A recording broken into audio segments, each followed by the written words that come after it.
Estimados estudiantes, gradistas, bienvenidos a Corriente Civilista. En esta breve cápsula hablaremos un poco sobre conmutatividad y equilibrio contractual. El artículo 1441 del Código Civil establece que un contrato oneroso será conmutativo cuando cada una de las partes se obliga a dar o hacer una cosa que se mira como equivalente a lo que la otra debe dar o hacer a su vez. Y la pregunta central implica es, ¿quién determina esa equivalencia? ¿Será la ley? ¿Serán los principios? ¿Será alguna fuente específica? Y la respuesta es muy sencilla. La equivalencia prestacional es determinada por las partes, a propósito del principio de la autonomía privada. Usted es libre para determinar, en definitiva, un precio y el objeto vendido, ¿ya? Salvo algunos casos de intervención estatal en la delimitación de ciertas prestaciones a propósito de monopolizaciones legales y asistidas. Pero en el resto de configuraciones, por regla general, esa conmutatividad, equivalencia prestacional, es determinada por los negociantes. ¿Cuál es el punto? Que no obstante aquello, la existencia de figuras como la lesión enorme, el justiprecio, la discutida teoría de la imprevisión, el moderno deber de renegociación contractual, la frustración del fin del contrato, y puedo continuar, nos empiezan a indicar que esa determinación de la equivalencia de las prestaciones debe no solamente ser originaria, sino que además mantenerse a lo largo del tiempo y que por ende mucha determinación a propósito de la autonomía privada puede existir, pero siempre existen rasgos limítrofes que vienen a estructurar de mejor forma esta situación. Por eso que lo primero que debemos hacer es distinguir entre un equilibrio originario del contrato y un equilibrio sobrevenido. En ambos casos hay que protegerlos o son estructuras obviamente dignas de protección.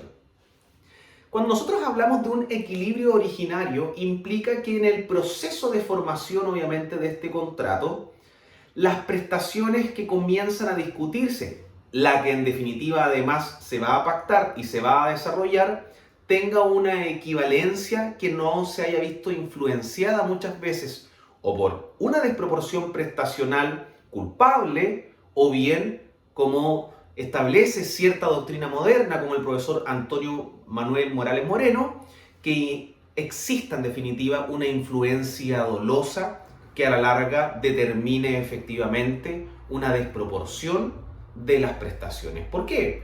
Porque un contrato celebrado merced de un vicio del consentimiento igualmente genera un daño por regla general, genera una desproporción prestacional. En el caso de la lesión enorme en los inmuebles va a derivar en su rescisión, en la nulidad relativa aplicada al caso, la misma adecuación por el cobro excesivo de intereses, merced de una cláusula penal enorme. Es decir, en esos casos el desequilibrio se produce por un defecto congénito que implica en definitiva una reducción en equidad. Y eso se logra a través de esas figuras.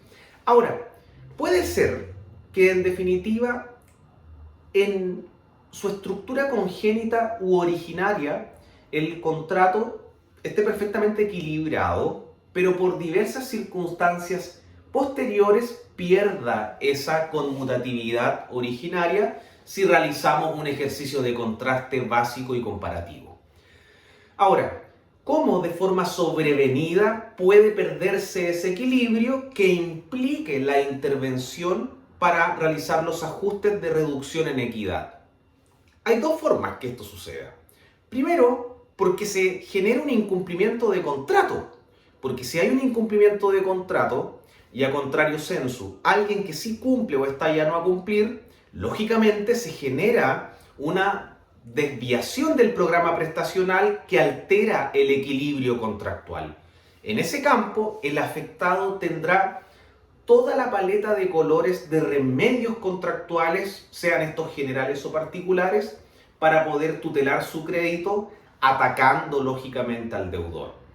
Resolución, pretensión de cumplimiento específico, indemnización de perjuicios, reducción de precio, etc. Excepción de contrato no cumplido si fuese el caso.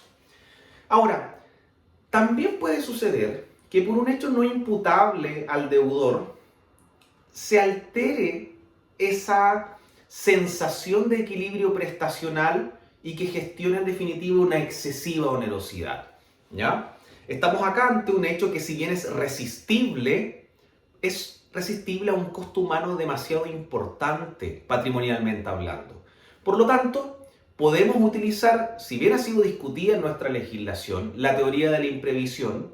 En los instrumentos de derecho uniforme, la alteración sobrevenida de las circunstancias ya está reconocida. O sea, en los principios latinoamericanos de derecho de contratos está absolutamente vigente y hoy en día comienza a barajarse, obviamente, la doctrina moderna, la incorporación del deber de renegociación contractual que tenga que resolver los problemas de excesiva onerosidad. Si se fijan, esa excesiva onerosidad prestacional, sea porque la prestación que yo debo cumplir ha elevado sustancialmente su cuantía, o a contrario sensu, la del acreedor se ha desvalorizado y por lo tanto ha perdido prácticamente interés, debe requerir obviamente una intervención, una adecuación que de forma temporal a lo menos pueda volver a una reducción en equidad, ¿ya? O una amplitud en equidad si es que había sido desvalorizada por esa circunstancia externa.